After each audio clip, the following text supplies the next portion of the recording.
Oui. C'est bon? Oui. Donc, si je te parle de la paix dans le monde, qu'est-ce que tu me dis?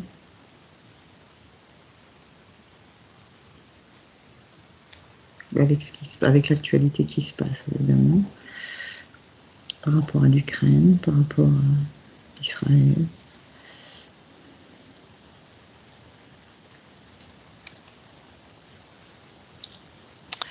Alors, c'est pas la paix dans le monde. C'est marrant. C'est comme des points de paix.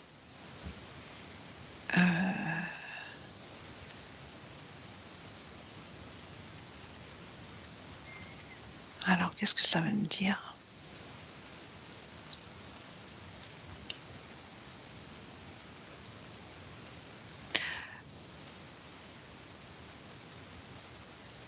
Ce que tu veux savoir, c'est s'il va y avoir la paix dans le monde. Est-ce que c'est ça ta question?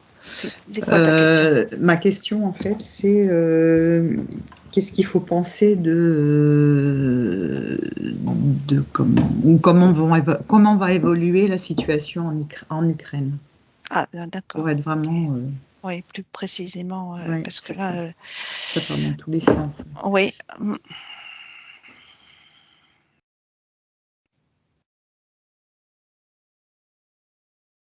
Ce que j'entends, c'est grincement de dents. Des gros grincements de dents. Là, qui vont serrer les dents parce que c'est pas du tout, ça va pas du tout dans le sens dans lequel ils voulaient aller, mais pas du tout. Et ça va dans le sens de la paix.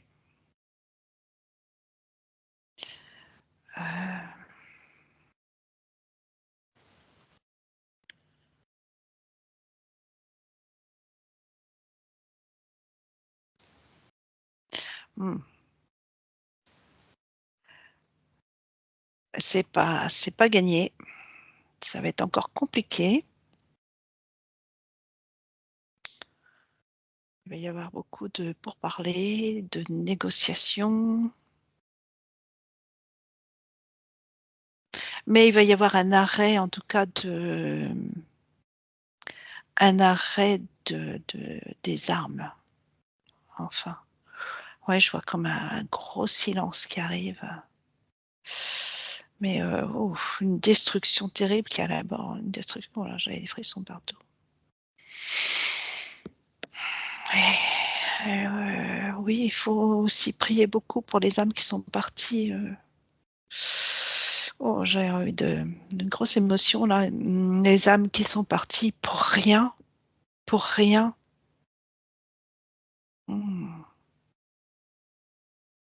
En tout cas, ils sont partis pas pour ce que eux croyaient combattre. Ça, c'est clair. Donc, beaucoup de prières pour tous ceux qui sont partis, surtout les Ukrainiens, et beaucoup de gratitude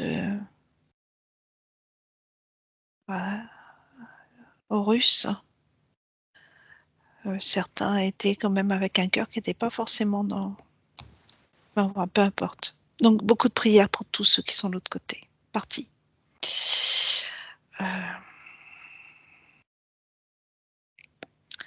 Donc, je ne sais plus. Alors, je reviens sur...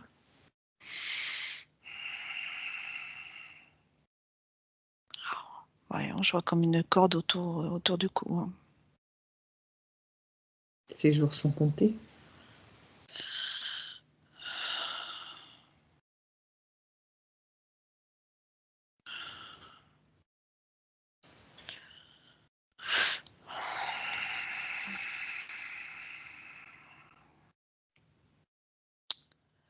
Et je le vois comme suspendu à une corde, comme un pantin. Ah oui. Un pantin, il a été le pantin. Voilà. Donc, il faut prier aussi pour lui.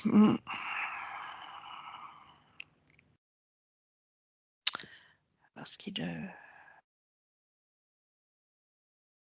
faut prier pour tout le monde en vérité, hein, de toute façon. C'est ça.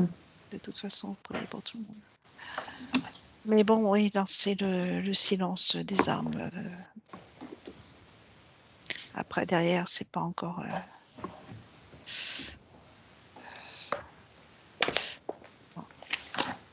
C'est un premier pas, on va dire. Que tu vois assez rapidement ou dans un temps Oui, assez rapidement. Oui, assez rapidement. Oui. Oui. Pour cet été, je pense que ça va être l'arrêt.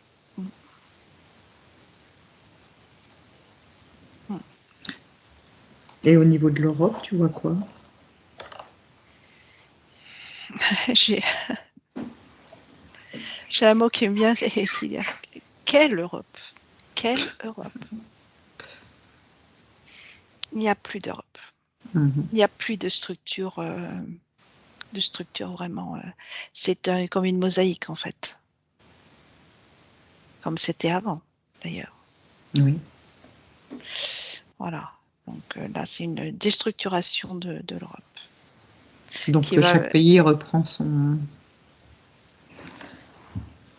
ses rênes.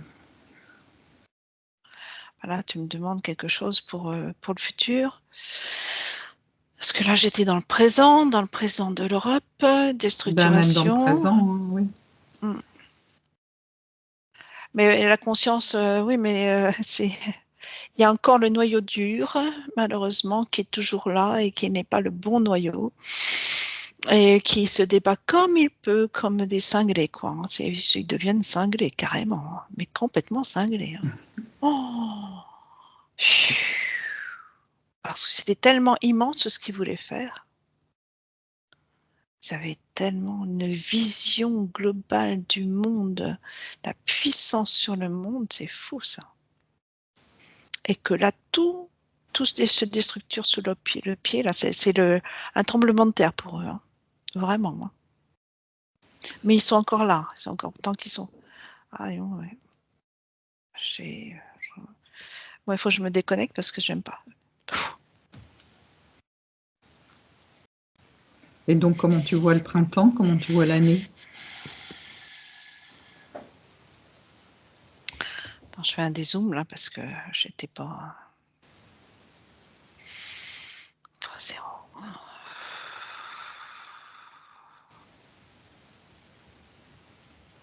Alors, au niveau de la planète, de la France, Oui. de la planète. Oui. Et de la France, hein, tu peux faire les deux. Allons-y. Alors, au niveau de la planète, j'étais sur la planète, je voyais comme des fleurs qui s'épanouissent, qui sortent de la terre, un peu comme les crocus, là, hein, les premières fleurs, là. Hein, ça, voilà, c'est en train de s'ouvrir doucettement, mais ça s'ouvre, ça s'ouvre. Alors, je fais un zoom sur la France, ben.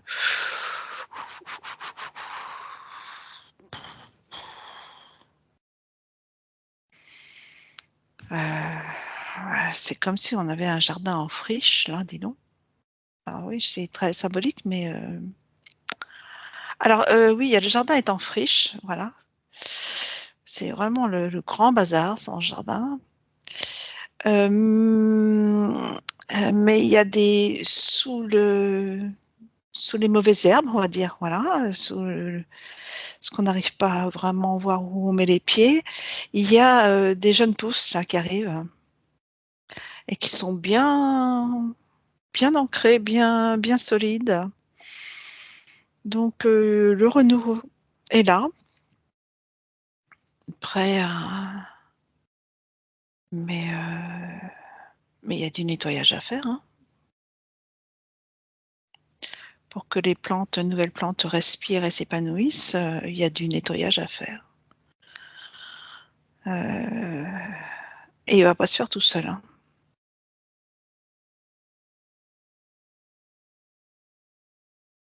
Donc ça veut dire quoi? Ça veut dire qu'il va falloir que chaque Français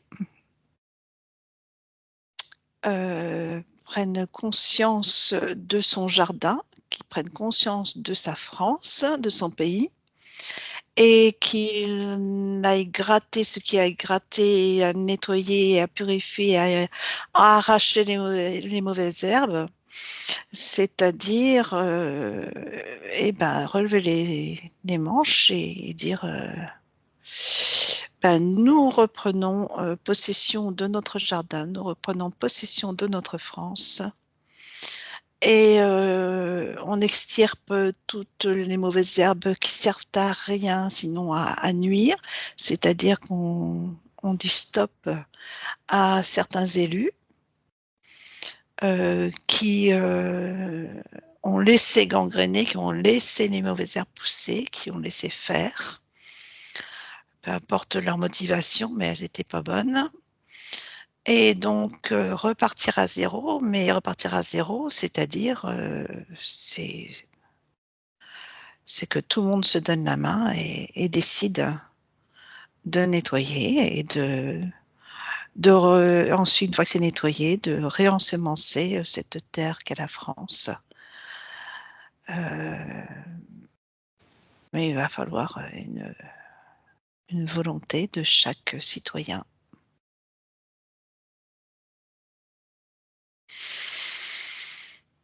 Et donc, ça passe toujours par la conscience, de conscientiser ce qu'il ne veut plus. Il ne veut pas la guerre, et donc il arrache les racines de la guerre, et il arrache ceux qui veulent la guerre de leur pouvoir.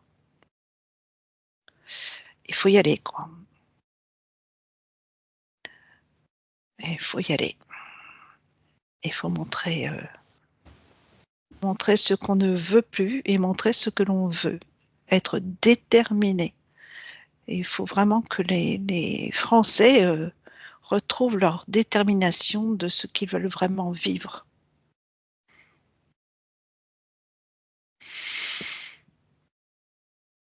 Et ça, oui. Pardon.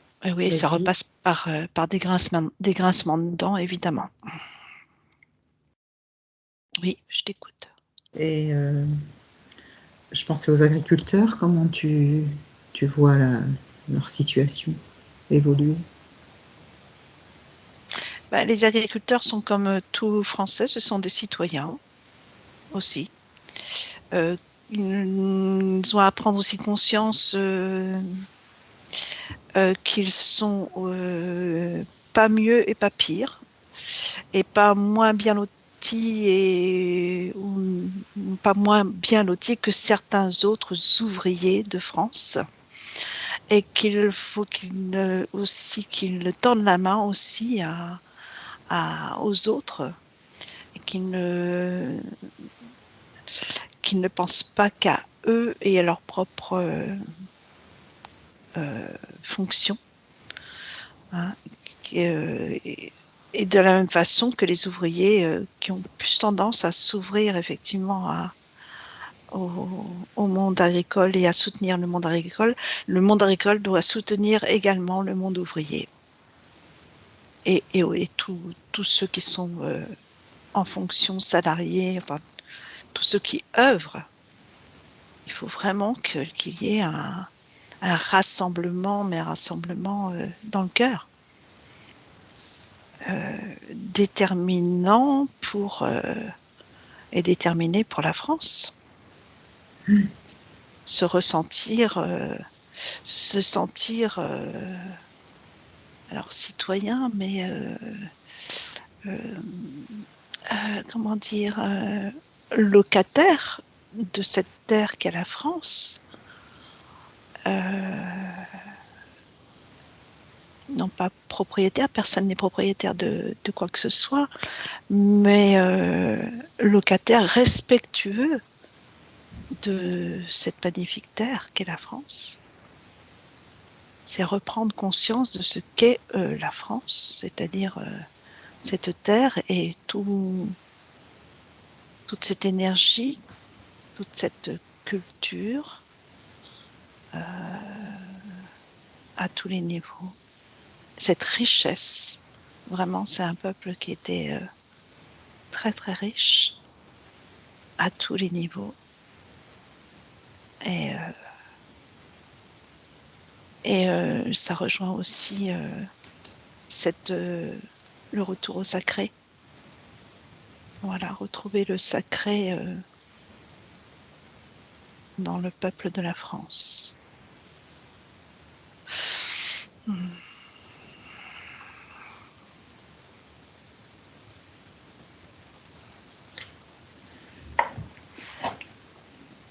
Je pense qu'on a fait.